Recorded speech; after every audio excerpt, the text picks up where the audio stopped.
Hello, ladies and gentlemen. Professor Connection here, bringing you guys another video. This one being over SI units. SI units are going to be any type of unit that we can use inside of physics, chemistry, mathematics, engineering. It can be used in all different places, but you will see this a lot in your education.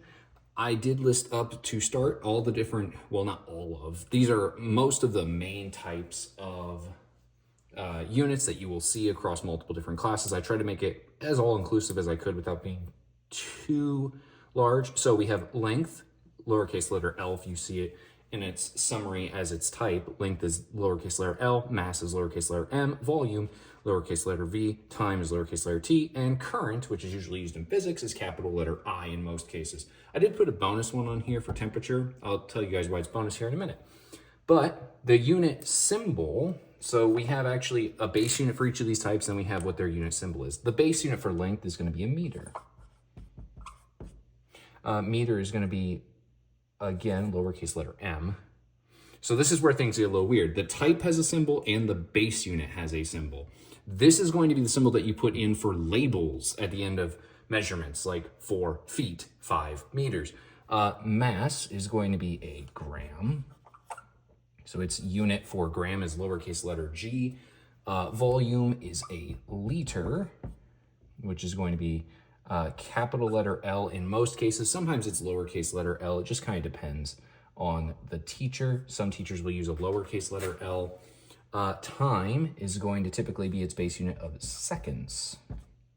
That's going to be a lowercase letter s. And current is usually measured in what we call amperes.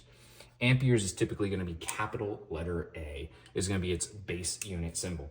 Now, the reason why I have temperature up here, but I don't have it as part of the table, is actually because temperature, typically, it does have a base unit. Its base unit is in Celsius or Kelvin. It does have a type symbol, which is going to be its temperature is capital letter T, but unlike the other units, these units are typically used in conversions such as what is shown down here. These are going to be our SI conversions. These are going to be for SI conversions.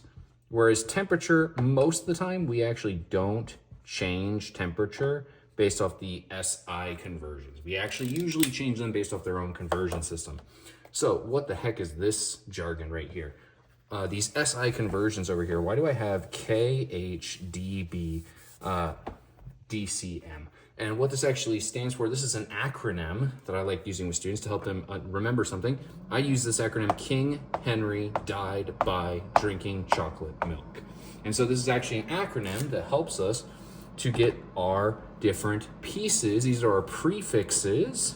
It's not only our conversion, but these are also prefixes that go in front of our measurements. So these prefixes are K, stands for kilo.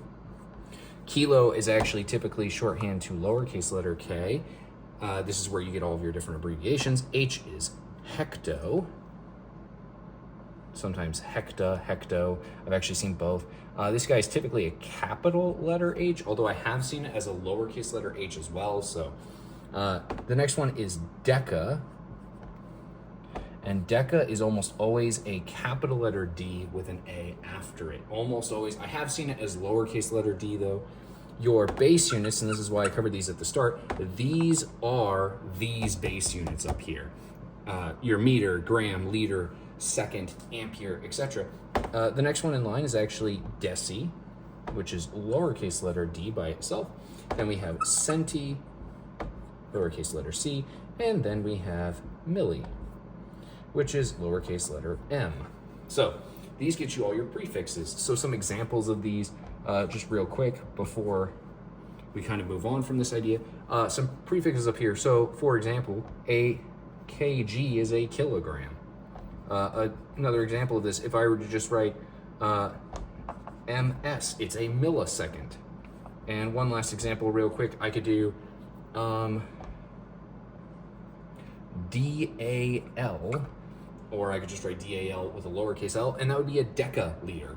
And what these all do is they tell you how far away each of these measurements are from your base unit. So if I just had a base unit, like if I just had this, I would just have seconds. Well, this is just the regular base, but if I had milliseconds, that's actually different. And I'm gonna show you guys how this is different right now. All right, so I kept the top part the same. I kind of drew my dividing line, and I actually put my different shorthands up here at the top for my King Henry died by drinking chocolate milk.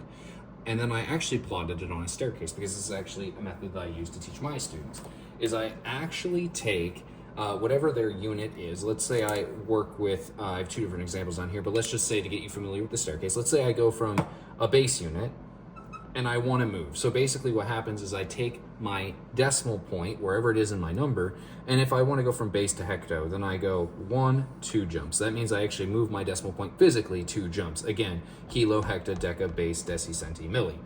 So the staircase can actually help us to identify how I need to move my decimal. And so what we can do then is we can actually use this as a little bit of a tool and a guide to help us before we totally dive in and we're 100% familiar.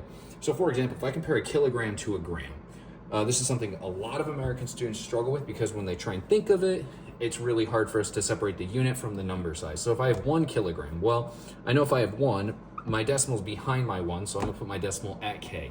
I'm gonna go from a kilogram to a gram. Now here's where students oftentimes struggle. Kilogram is a bigger unit. That means that the measurement that you are making is larger.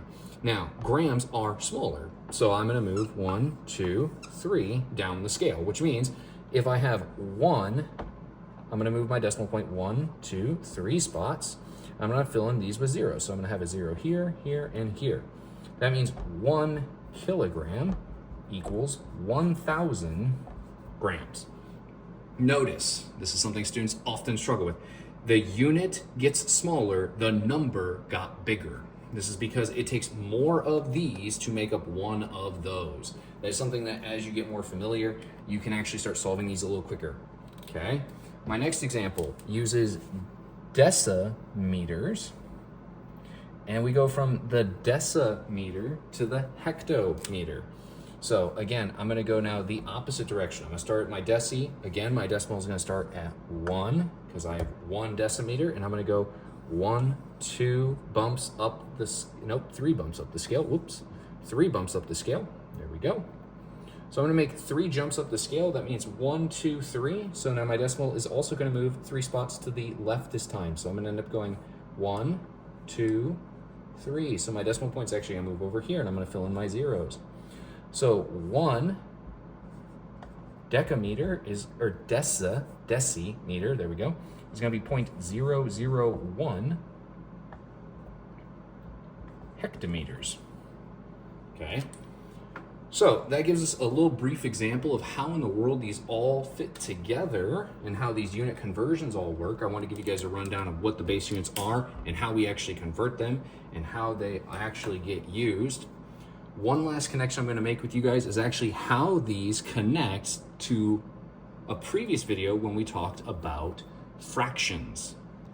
Okay, and for our last connection that we're gonna make here, we're actually connected back to a previous video. So we have our scale again. This time I have an example of 64 decagrams. So I'm gonna put my decimal point right here because my decimal point's actually right here to start. And I need to go to decigrams. So I'm gonna move my decimal point 1, 2 spots. Okay, 2 spots. So I'm gonna do the same thing down here. So I'm gonna take my 64 point and I'm gonna go 1, 2 spots. That means my point's gonna be back here. I'm gonna fill in my zeros. So this is gonna be 6,400 decimeters or decigrams instead of decagrams. So we now have decigrams. Now, here's the connection from a previous video if you checked out fraction conversions, because some students are like, okay, so how does this eventually connect to other things? Well, what we can do is we can say, well, if I have 64 decagrams, I can start looking at this like a fraction. Actually, let me put this into a fraction form instead of writing it this way. So I'm gonna say 64 decagrams. We know anything is over 1. If it's a whole number, it's always over 1. That's kind of a basic rule of mathematics. So now I can say, okay, well then, if I have 1 decagram, what do I have in deci? Well, 1 decagram is 100 decigrams. Now, this is just something that you slowly start picking up as you start seeing these conversions. Or somebody might just explicitly tell you, there's 1,000 grams in a kilogram. There's 100 grams in a hectogram. They might just straight up tell you this, but you can actually use multiplying fractions. Remember, we talked about this last time. We multiply straight across, so we take 64 times 100. If I do that, my decimal point still moves over 2 spots to the right, and I still end up with the same answer of 6,400 decigrams. So that gives us an example connecting backwards to a previous video already posted, but this gives you guys a breakdown, hopefully, of all your different base units, how we actually go through conversions, how you can use a visual model. Our phrase can also help us, and doing a couple different examples using conversions. So I hope that this video was helpful to you. Thank you for watching, and I'll see you in the next video.